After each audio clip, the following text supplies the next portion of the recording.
अस्सलामुअलैकुम। उमर एकेडमी में खुशामदीद। उम्मीद है आप सब बिल्कुल खैरियत से होंगे। तो आज आपको केमिस्ट्री की क्लास 9 की बुक का फर्स्ट चैप्टर की एक्सप्लेनेशन देंगे। फर्स्ट चैप्टर का नाम है आपका इंट्रोडक्शन टू केमिस्ट्री। तो बिस्मिल्लाह पढ़ते हैं। सबसे पहले व्हाट इज केमिस्ट्री, कि केमिस्ट्री है क्या। केमिस्ट्री को उर्दू में कहते हैं इल्म कीमिया, और इसका मतलब ये है कि हमारे इर्द गिर्द जितनी भी चीज़ें जो मटेरियल हैं उनकी स्टडी, उनकी कंपोजिशन की, उनकी प्रॉपर्टीज़ की स्टडी केमिस्ट्री है। तो आसान ज़बान में केमिस्ट्री को स्टडी ऑफ मैटर भी कहा जाता है। और मैटर हमारे इर्द गिर्द मौजूद तमाम तर चीज़ों को, जिसमें मुख्तलिफ़ किस्म के पत्थर, मट्टी और जो भी कुछ हमें आसपास अपने नज़र आता है, वो सब जिस मटेरियल से बना है उस मटेरियल को आसान ज़बान में मैटर कहा जाता है। इस मैटर की अलग अलग खुसूसियात हैं, जैसे कि मिसाल के तौर पे शीशा जो होता है वो एक ऐसा सॉलिड सब्सटेंस होता है जिसको आप आर पार देख सकते हैं, लेकिन दीवार ये भी तो सॉलिड होती है, लेकिन ये एक ऐसा सॉलिड सब्सटेंस है जिसके आर पार नहीं देखा जा सकता। तो ऐसा क्यों होता है? इसी तरह हमारे पास बज़ाहिर एक जैसी दिखने वाली बहुत सी चीज़ें हैं जो कि दिखने में तो एक जैसी हैं, लेकिन उनकी खुसूसियात अलग अलग हैं। जैसे सिरके को ले लें, तो सिरका अगर आप ग्लास में डाल दें तो बिल्कुल ट्रांसपेरेंट दिखता है, पानी की तरह। तो देख करके बताया नहीं जा सकता कि इसमें पानी है या फिर सिरका है। वो तो फिर बाद में सूंघ करके या जो है टेस्ट करके पता लगता है कि ये केमिकल जो है दिखता पानी है मगर ये पानी नहीं है। इसी तरह से पानी में चीनी को घोल दें या नमक को घोल दें तो देख के कोई नहीं बता सकता कि आखिर इस पानी में क्या ऐड हुआ हुआ है। तो इन सारी चीज़ों की हमारे आसपास जो केमिकल्स हैं उनकी कंपोजिशन और उनकी प्रॉपर्टीज की स्टडी जो है वो केमिस्ट्री में डिस्कस की जाती है। केमिस्ट्री को science of non living things भी कहा जाता है।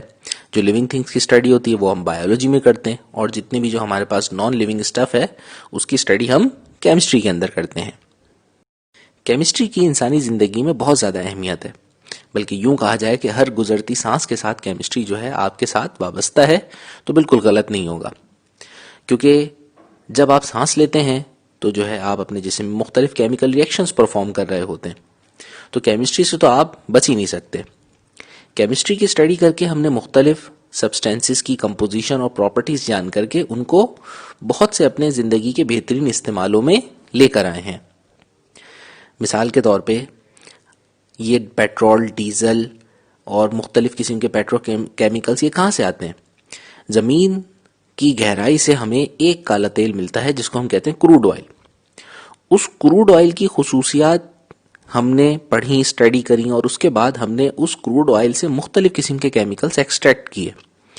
तो एक अंदाजे के मुताबिक हम उस एक काले तेल से जो ज़मीन से निकलता है उससे पेट्रोल, डीजल, केरोसिन और मुख्तलिफ किस्म के जो है पेट्रोकेमिकल्स अलग करते हैं, जिनकी तादाद कुछ 400 के करीब है।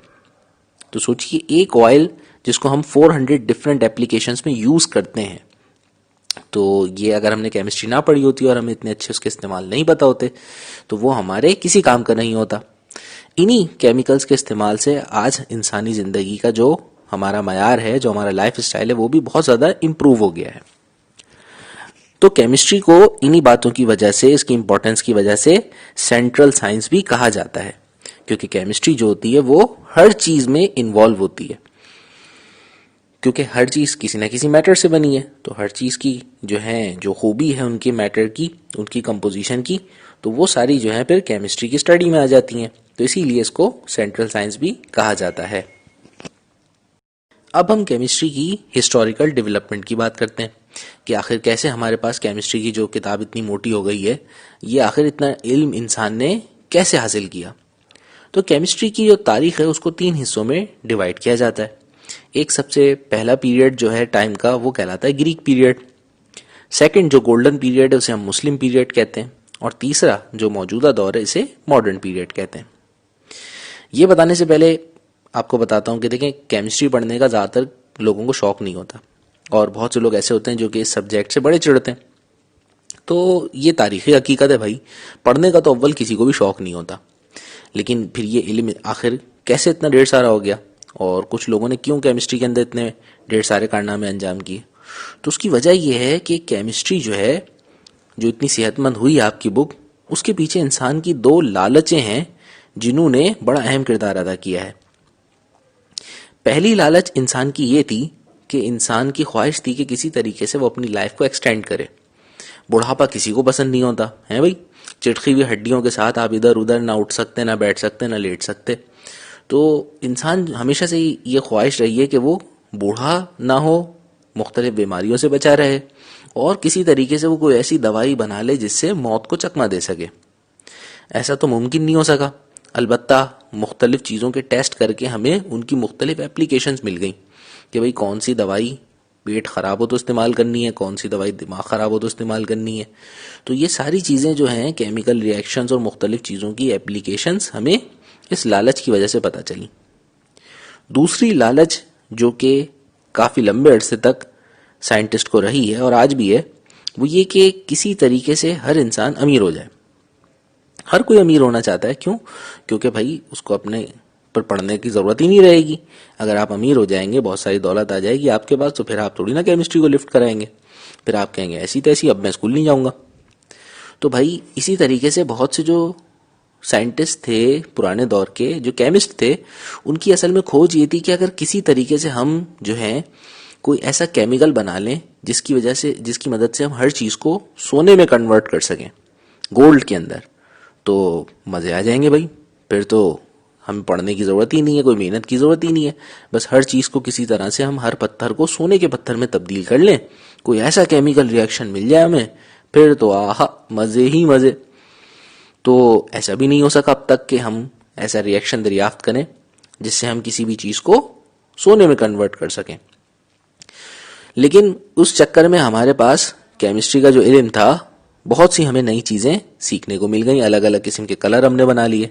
एक वक्त था हमारे पास इतने ज़्यादा कलरफुल ड्रेसेस नहीं हुआ करते थे, ये सारे कलर जो हैं किसी ख़ास केमिकल से बनते हैं और उन केमिकल्स को हम डाइस कहते हैं, कलर डाइस। तो ये कलर्स बनाना बहुत मुश्किल हुआ करता था। तो आजकल तो शादी ब्याह पे इतने रंग बिरंगे कपड़े पहनते हैं, एक वक्त था कि जो है शादी ब्याह के मौके पर जो है ख़ास तौर पे वेस्टर्न सोसाइटी के अंदर वाइट कलर जो था बहुत ज़्यादा पॉपुलर था। और जो है क्योंकि उसको धोना, साफ रखना और वाइट को वाइट रखना जो है बहुत मुश्किल काम था। एरियल भी नहीं था, सर्फ एक्सेल भी नहीं था उस वक्त।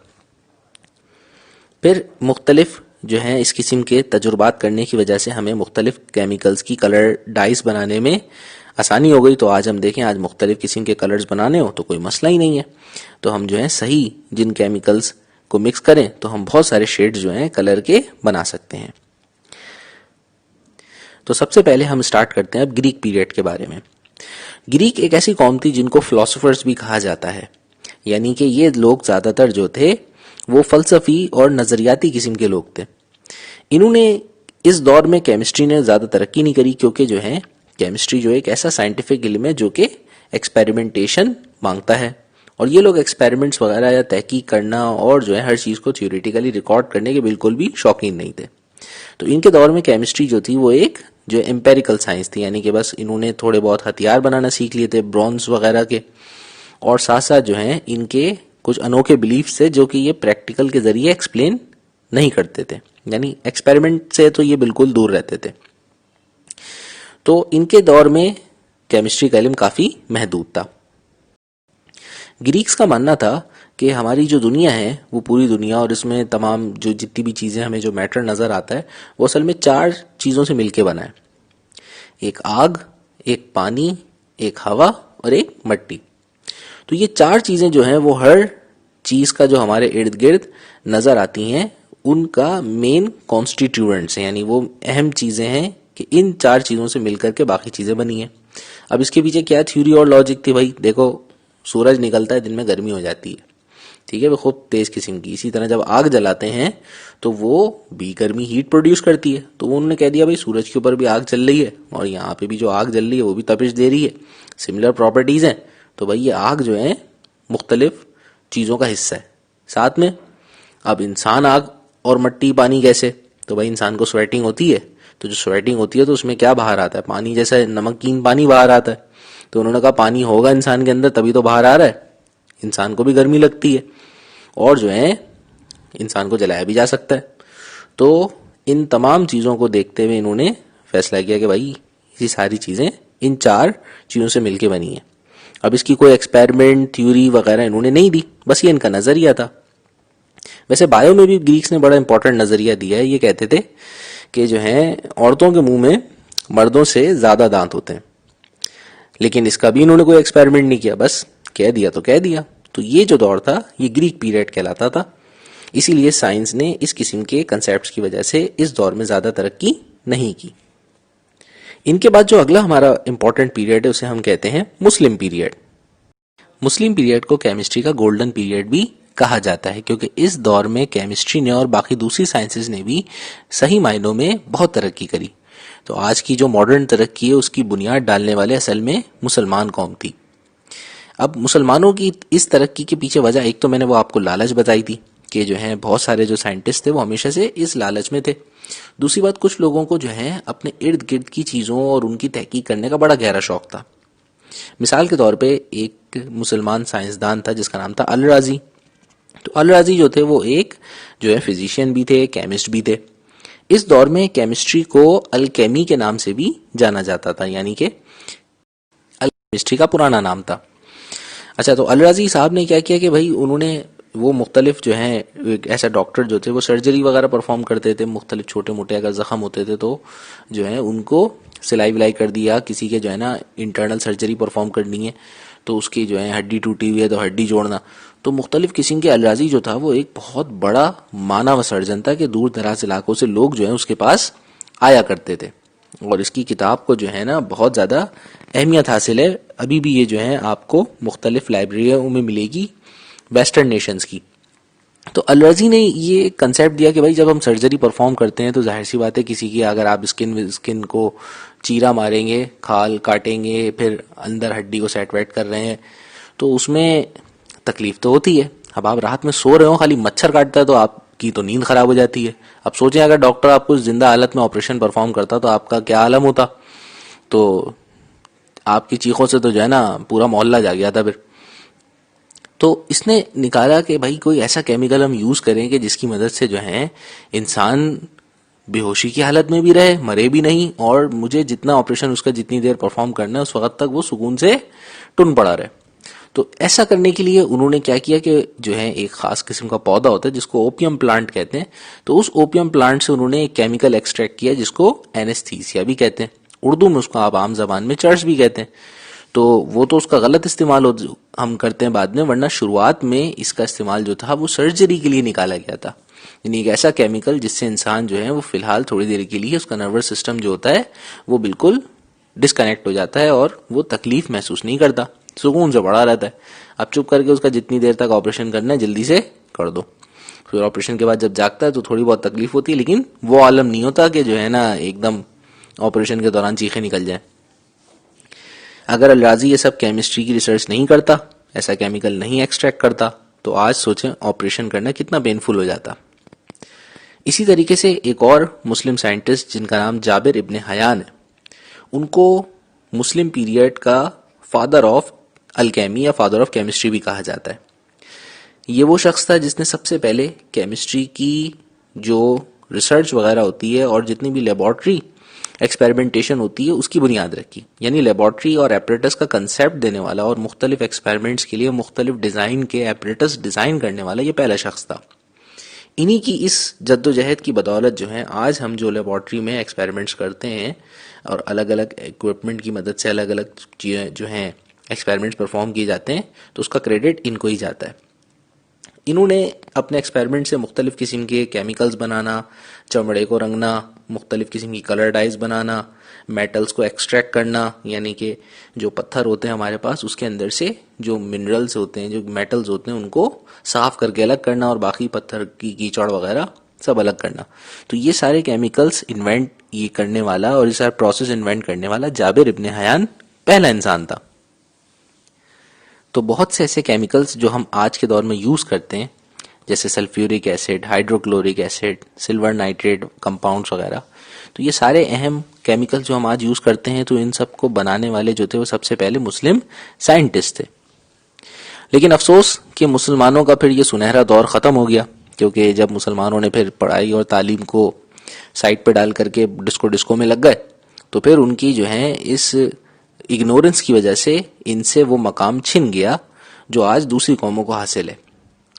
दूसरी कौमों ने इन्हीं मुसलमान साइंसदानों की बेसिक रिसर्च को अपनी लाइब्रेरियों में रखा, उनकी स्टडी करी। एक वक्त था बड़ा फ़ख्र महसूस करते थे, यहाँ मुस्लिम साइंसदानों से सीख करके ये लोग वहाँ जाते थे और अपनी यहाँ इल्म को आम करते थे। लेकिन मुसलमान कुछ जो हैं लालचों में लग गए, बादशाहतों की और आपस में जंगों में मुसलमानों ने अपने आप को तबाह व बर्बाद कर दिया। तो जब साइंस से दूरी हो गई और फजूलियात में लग गए तो आज अपना मकाम खो गए। तो आज का जो मॉडर्न पीरियड है, उस मॉडर्न पीरियड में वेस्टर्न नेशंस जो हैं, वो दूसरी नेशंस जो हैं, वो साइंस के मैदान में मुसलमानों से बहुत ज़्यादा आगे हैं। इसीलिए मॉडर्न पीरियड का जो फादर ऑफ केमिस्ट्री है वो रॉबर्ट बॉयल को क्रेडिट दिया जाता है। रॉबर्ट बॉयल की तरह हमारे पास और भी लंबी फहरिस्त है बहुत सारे साइंटिस्ट की, जिन्होंने जो है मॉडर्न पीरियड में बहुत सारे अहम कारनामे अंजाम दिए, मुख्तलिफ डिस्कवरीज करी, मुख्तलिफ एलिमेंट्स के बारे में मालूम किया, मुख्तलिफ कंपाउंड्स की कंपोजिशंस बताई हमें। तो ये जो है हमारे सारे मॉडर्न पीरियड में आते हैं। ठीक है भाई, इसके लिए आप बुक की ज़रा रीडिंग ज़रूर कीजिएगा ताकि ये जो है ऑब्जेक्टिव्स में अगर पूछे जाएं तो आपको हर केमिस्ट का नाम और उसने क्या इन्वेंट किया, क्या डिस्कवर किया, वो सब मालूम हो।